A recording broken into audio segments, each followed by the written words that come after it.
Hello, everybody. It's Tuesday again. I can't believe it's Tuesday again. And it's time for Tuesdays in the Shop. I'm Yvette, and this is Jen. Say hi, Jen. Hi, Jen. And we are Gotham Quilts. And this week we are coming to you live to talk a little bit about something I got wrong last week. So, the topic for tonight is partial seams as opposed to Y seams. And the reason we're doing this live is because I wrote the description for Jen's pattern, Jen's rotation pattern. It's the one with all those flying geese shapes that go around. And I wrote that it was Y seams and sent an email out and like posted on social media that it's Y seams. And Jen sends me a text. It's not Y seams, it's partial seams. And I'm like, what's the difference between those two things? So I'm the master of actually. So so that's why we're doing this video, because if I don't remember the difference between those things and I was like about to argue with her that those are the same thing, and then I knew better because she actually does piece better than I do. So that's why this is the video this week, is because I screwed up. So Jen, what the heck is a partial seam? all right. So I'm going to show you some Y seams and some partial seams. So I did a different block tonight instead of the flying geese one, because that's got some triangle angles in it and can be confusing to see. So this is a partial seam block. As you can see, there's no clear way to see where this goes. How do you put it together? You know, there's no seam in a straight line going all the way across the whole block. I'm going to show you how to do that. The difference between that and a Y seam, this is our string fling block of the month. This block is a Y seam, and there's two of these in this quilt. It's heavy and huge, and I'll try to show you the middle one too. But these are diamonds, and these are squares and triangles that form the whole block. Here, I'll flip to the middle, actually. That's a better illustration. It's just bigger. Okay. This is... I should have thought this one out better. You can tell this is live. So this is an 8-pointed star. And these blocks are diamonds, and they're put together so that you have to have this this is why it's called a Y seam, because you have to stitch here and get that in there just right, or else it makes kind of a ruffle, or it doesn't form a little right angle. So you're saying the right angle where the background is touching the foreground in that block. Yep. That's the Y seam on that corner. This is the Y. So there's a seam coming up here and splitting out there and splitting out there. Okay. And it does it on this part too. So here and here. Yes. If you rotated that like a little bit to the left, it would look like a Y. Yeah. Right? There you go. It's just so huge. It's easier to show on the little ones, but I forgot that the background is a little bit obstructual. Make it harder to see. Okay. So I'm going to set that aside. So a partial seam, very easy. One of my favorite things, and I love quilting tricks that make me feel like a magician. So I'm going to take you through how this block goes together. So this is a 3.5-inch square in the middle. So you start with your 3.5-inch square and a 3.5 by 6.5-inch rectangle. And then you stitch partially down the seam. You leave it unstitched here. See this pink line? I drew on it so we could see. And then you have this open. When you do that, are you backstitching? I don't backstitch. I'm lazy. Okay. You're going to come by later and finish that seam, so you don't need to. You can if you must. Hang on. I have to bribe my co-conspirator here. Maybe that's why she barks, is because you give her a treat when she barks. Yes, because if I don't give her a treat, she continues to bark too. She's the master. Who trained here? I'm trained. You know I'm a lemming. The dog figured it out too. All right. So you take your blocks here for your next piece. You take your next 3.5 by 6.5-inch square, and you stitch along the seam here, and you get, ta-da, just like Food Network. And that one you stitched all the way across. Stitch all the way across. Only one partial seam in the block. It makes it really easy. So you just keep going around. So you add your next piece here, which I think is supposed to, it doesn't matter. this one. And then, so you line it up across the seam, stitch it down, open it up, and you get this. And again, you take it and put on your fourth piece, your fourth rectangle. Or whatever your pattern has. Yeah, whatever your pattern is. And then you stitch it here. Okay. And it opens up. And then you have your block piece, but you have this one last seam that's flopping around. And all you do is fold it down. And finish that seam. And then finish the seam. And then you end up with this beautiful block, which when you point out to people that, you know, there's no seam that goes all the way across, it's confusing. It feels like magic. I love them. They're one of my favorite units. And the other one I do has flying geese in it, but this one, it's really easy. And if you ever want to make this kind of block, it's a really easy math. You're going to look at your finished sizes of your squares. So the middle is a square. This is a 3-inch. So I cut 3.5-inch square. And this is going to finish at 3 by 6. It's a regular rectangle. Don't explain this out loud. No one's going to keep much math. But sorry. If you write a blog post that explains that, I think that would be very helpful. All right. I forget how much math I can overwhelm people with. It's very little. And and most people cannot keep numbers like that, like in their heads and, you know, remember them later, right? That's why I like Raina. Raina and I could do it together. We did scare some people though. Can you hold up the last one again where you had the partial seam? That was the last step. Okay, so this one was at the beginning, just that little bit. Yep. Yeah, so this is where you originally stitched, right? Oh, it's going to look a little weird because it's the way you press it. So this is the original stitches here. I did not mark on this one. I marked on the other one. So Jeez, sorry. Surprise. Okay. So this is the original stitch line here, and you can see that it goes about halfway down the center block. Yeah. And then you just want to put it under your machine and stitch. I usually start from where I ended and then just finish the seam. Okay. So the main difference I'm understanding between a Y seam and a partial seam is that on a partial seam, you're going straight. And on a Y seam, you have to like make a right turn. Right. On a partial seam, you sew it part way and then you finish the other part way. Very easy. On a Y seam, you make a Y. So the center of the string fling has this unit, and it's actually in that one, it's string pieced. This is just the same shape. So these are the 2 diamonds, and this is the corner block. So you stitch your 2 diamonds together, just normal, all the way across the seam allowance. And there's many, many ways to do Y seams. If you take 3 classes, you will get 3 different techniques. But you can do that. And then you have your background square. And it's kind of important on this one to mark. The only thing you need to mark, what are my marks, is this point right here. But I find it helpful to just kind of draw the line across the whole thing. But this point where these 2 1/4-inch lines intersect, that's really important. And what you're going to do is take it and align it to that point. Right. Align it to that point, and using a pin, you're going to make sure that that little point that you marked comes through exactly on the 1/4-inch line of the seam allowance. So you can see that Y seams not as friendly and easy to do as partial seams. Just because you have to mark, it's already way harder, right? Like on the other one, you just did a half thing and then kept going. Yeah. Right. The other one is very fudgeable. You can make things, fix things with, when you get to diamonds and squares joining together, you need to be precise. Yeah. So that's why when you said rotation had Y seams, I was like, oh no, don't tell people that. Yeah, exactly. And meanwhile, I get that text that's like, rotation doesn't have Y seams. And I nearly argued with you because I so clearly remembered having this conversation with you about how it had partial seams, but in my head, it got translated into Y seams. I was so hoping that you would argue with me because I never win an argument. In this one, I would have had the data. I would have pulled in blog posts. That's funny. Yeah.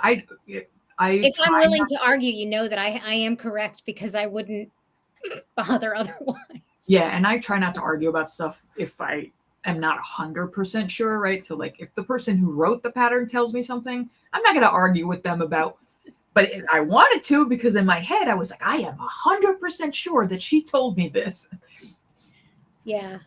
Yeah. No, it's different. And I wouldn't want to, I don't design with Y seams because I do make them and I think they're fun sometimes, but I don't want to like impose that on other people. Right. And I mean, I do think it's a technique that is worth knowing how to do, just because I think every technique is worth knowing how to do, and then you never have to do it again, right? But like you might see a pattern that you just fall in love with that requires that technique, and now you're able to do it, right? We just had Sandra comment that she's made 2 rotation quilts already, which is the design that we're talking about, and she was surprised how easy the partial seam was to do. Which I am pretty sure no one has ever said that sentence about Y seams before, right? Like I was surprised how easy it was. Not a thing you say about Y seams. I think I've taken at least 2 classes that I can remember, and maybe more, where it was all about Y seams, and I come out of there feeling like I got put through a meat grinder. And I'm a skilled quilter. I can do it, but I don't like to. Like, yeah. So, and by the way, Andrea's at home watching this, and this is her comment. So she was, all 3 of us were in a call where what I explained earlier today literally happened in a meeting, and both me and Jen are like going back and forth, and Andrea's just on the side laughing. So yeah. I have lamented greatly that I didn't get to win an argument. So I'm very disappointed. Well, you were still right and I was wrong. Does that help? Yeah, usually I'm wrong on pretty much anything that because I often just talk out of my butt. But with quilting stuff, I'm usually don't mess around. Question: since you used string fling to demonstrate the Y seams, does that mean we're going to have videos as part of string fling on how to do Y seams? Yes. As part of string fling, there are absolutely going to be videos for everything. Maybe too many videos, but everybody likes videos. So I like making them. It's good practice for me. But yes, we are absolutely going to have videos and talk about that. The other thing that I like about string fling, the middle block you do have to get right. Although I will say that my diamonds, there was quite a bit of cupping involved. I'll talk about how to use spray starch and quilting and make that cupping go away. But these flowers, this is the Y seam. This is one of the parts, like where these diamonds come together, is kind of tough to get perfect. There are applique leaves over there. Right on top of it. They're beautiful, and they cover up a multitude of sins. So I really, I did appreciate that. I wish there were some more leaves like over here or something. Yeah. But yeah, maybe we could put yo-yos there. So for anyone who hasn't seen the new block of the month that we just announced, it's called String Fling. And that sample, Jen is going to do a video reveal of the whole thing now that she's got it quilted and bound and everything. But it is a skill builder program, right? Because there's so many different techniques that are included, and we're doing videos to help you do the whatever steps. So there's applique, there's foundation paper piecing, there's Y seams. Are there any partial seams? No. Okay. So when I say there's Y seams, I will be correct in this one. Yes. Absolutely. So if you haven't seen the block of the month yet, if you don't know what we're talking about, you can scan this QR code. This program starts shipping in September. So we have signups open now. And actually, we're doing a early bird special. So if you sign up before the 15th, you get 15% off. And this is a queen size quilt. So it's a rather big project. So 15% off is like a good discount. So if you're interested in learning more about string fling, scan the QR code. I'll also put the link at the bottom in the video description after we're done. Is there anything else we should talk about in terms of partial seams and Y seams? Did we forget anything? I don't think so. Andrea pointed out that the string piecing on this is really fun, and I will agree. I thought that it was really fun to cut up the pieces and sew the little strips together. I almost want to make another one so that I could do stuff with the stuff in my stash, like that I could bring in more aquas and colors to make it for more scrappy. Yeah. More scrappy, but it's a great project. I really think everybody would have fun doing it in 6 months. Don't do it with a 3-week turnaround deadline. Don't do that. That's very much. Yeah, at some point Jen said she could make that whole top in 2 days, and I was kind of like, right, Sometimes what? Jen is delusional. Yeah. Delusional. Yeah. I can't make anything 84-inch square in 2 days. I don't know what I was I don't know like. that anyone could. Maybe if it was just charm squares, you could do it in 2 days, but Maybe a whole cloth. right. All right. So if anyone has questions about Y seams versus partial seams, drop them in the comments and we can address them in a second. Real quick, we're going to start talking. Well, maybe not talk for too long, but tomorrow is the first Wednesday of the month, which means it's Thread Talks night. For those of you who are new here, we do a series of lectures, virtual lectures. Again, we're an online store, so everything we do is virtual. Means you can attend from wherever you are. You don't even have to put clothes on if you don't want to. Like, come in your pajamas, that's fine. Jen's making a face. Who else is on video? I will have Terry and I will all have our clothes on. Yeah, we'll have our clothes on because we'll be on video, but you can watch in your underwear if you want. We won't mind. And you also don't have to commute. And like right now it's pouring outside, right? So no driving through the rain and finding parking or any of that. You just log into your Zoom and you're there. This month's talk is about the history of the sewing machine. And I'm kind of excited. Jen, do you want to tell us a little bit about Terry? The speaker's name is Terry. Terry Santra. She's Purple Moose Design. She I met her a couple years ago. She ran a retreat and I didn't know who she was. So I didn't, my friends wanted to go and I wasn't too excited. And she was fantastic. She's been around the industry for a long time. And it's funny because some of us, like we get into our bubble and I think I know everybody and I just know a very small number of people. Terry's really great, really helpful. But this it's kind of hard to learn about the history of this stuff because when you start doing any kind of searching, like you just get people complaining about their sewing machines. So I really want to know. And I have a featherweight and I have some old machines and I used to want to collect them. I have a hand crank. So I'm really excited to machine now too. Oh yeah, I do have that, but that's new. But like I have a hand crank one. I actually quilted when I lived in Florida and all the, we used to have power go out during hurricanes. I have a hand crank machine that I sewed a whole quilt top on during a power outage. What? Really? Because it cannot be stopped. We should get you a treadle machine. That would be so much easier. I wanted a treadle, but I didn't have the space. And but the hand crank is really fun. And the other thing about the hand crank is I wanted it to teach my kids. And you can go this fast. And if you hit your finger with a needle, you're going to stop. Right. You're not going to have your feet going a mile a minute. That's fair. Yeah. So that makes sense. Of course, the kids that does require a lot of coordination to. Yeah, I mean, I'm not sure I could do that, right? Like crank with one hand and feed with, like, yeah, I'm not. Wow, we should make you do it. I'll get it out. Yeah, it's like what's that thing where it's like, yeah, like I can't do that either. But anyway, so the talk tomorrow, all the Thread Talks are always at 8 p.m. and they last about an hour. Some speakers go a little longer. We tend to do Q&A at the end. The talk tomorrow is about the history of the sewing machine, and Terry makes this talk be fun, right? It's she's fun. The Tale of Intrigue and Espionage is the subtitle to her talk, which I don't know that I would ever think about espionage when I think about sewing machines. So I'm excited to learn what she has in store for us. She wrote, "Not your ordinary history lesson. We will look at the more humorous and salacious bits of the past that brought our beloved machines to us today." And sewing machines is an interesting technical, invention and thing that you use every day. Well, we use every day, most of us, right? But like the basic concept of the sewing machine has not changed since it was originally invented, right? We get new computerized things and like bells and whistles added to it, but the basic concept of a sewing machine with the bobbin and the thread and the, that was invented in whatever year that was, and no one's found a better way to do it, right? Which is pretty impressive if you think about like that. But it was the high tech thing of its era. Like it was the thing. And it was unlike today. Like when the new Bernina comes out with a laser, that's fun, awesome. But like back then, it was the difference between you had to hand stitch your huge freaking dress with petticoats, or you could maybe finish one in a day. Like, big deal. Yeah.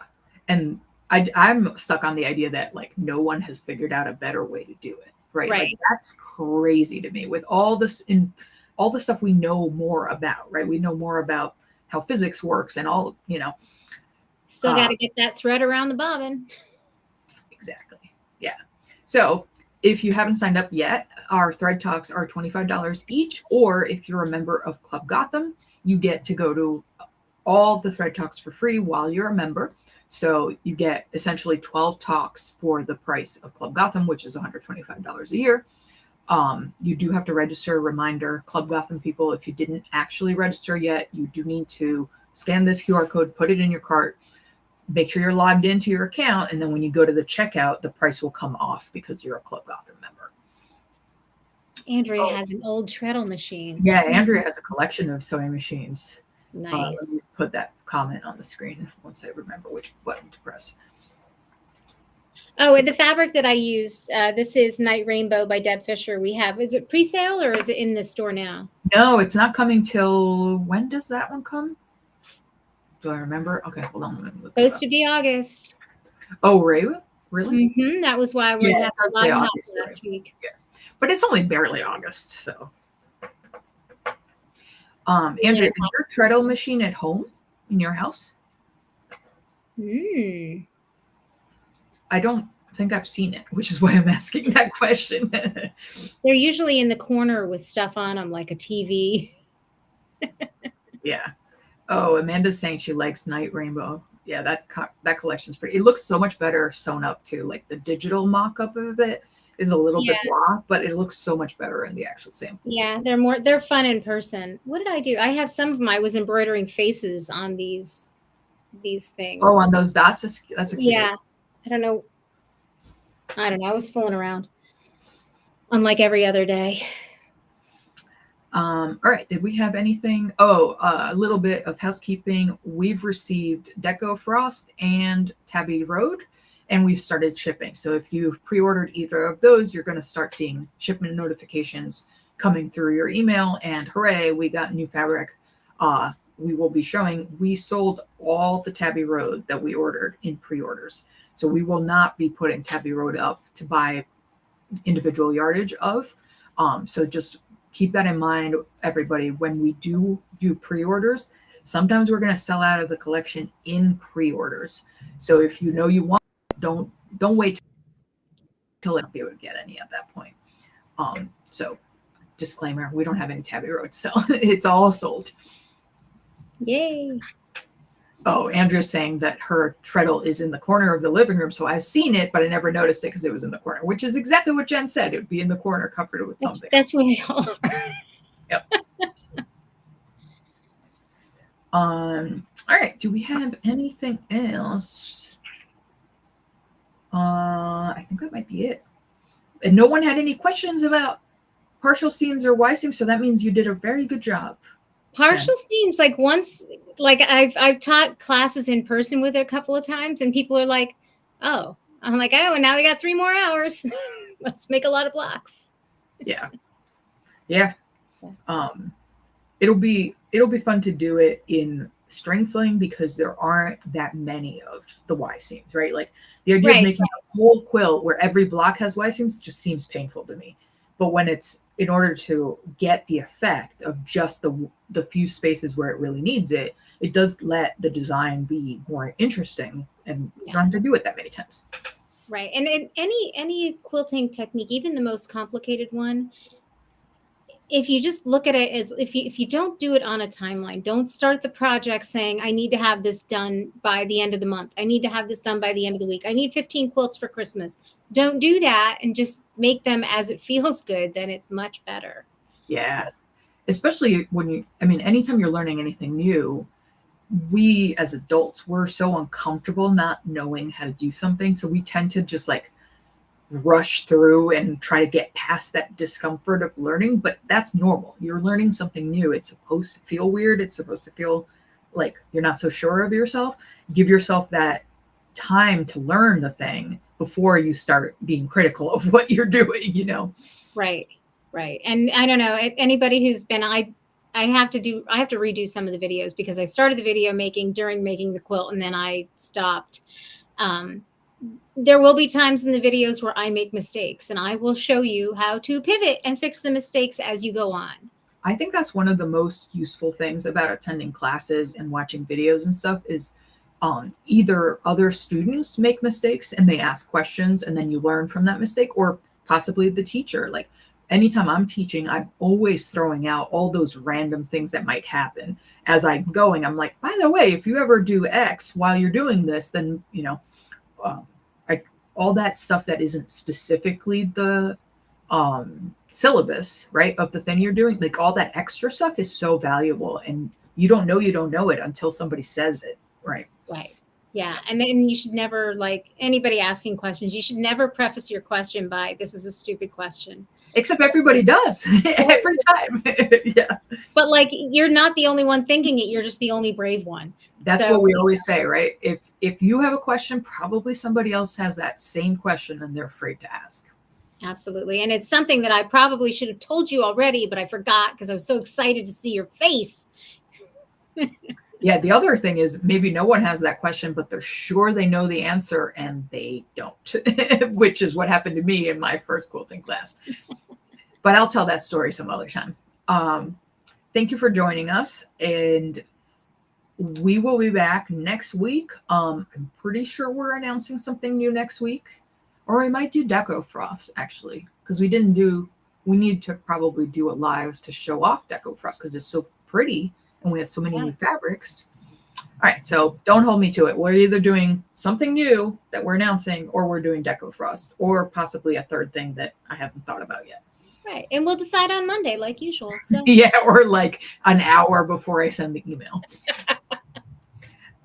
Thank you for joining us tonight. We will be back next week at 6:30, the usual time on Tuesday. And Jen, thank you very much for the demonstration and all those awesome stepped throughs. That's the word, by the way, everybody. It's called the step through. When those partial blocks that she showed, like here's the next one, here's the next one. Exactly like if you're watching a cooking show and they bring out the like thing that's out of the oven and it's ready, right? Jen, what are you going to make with those partial blocks in your step throughs?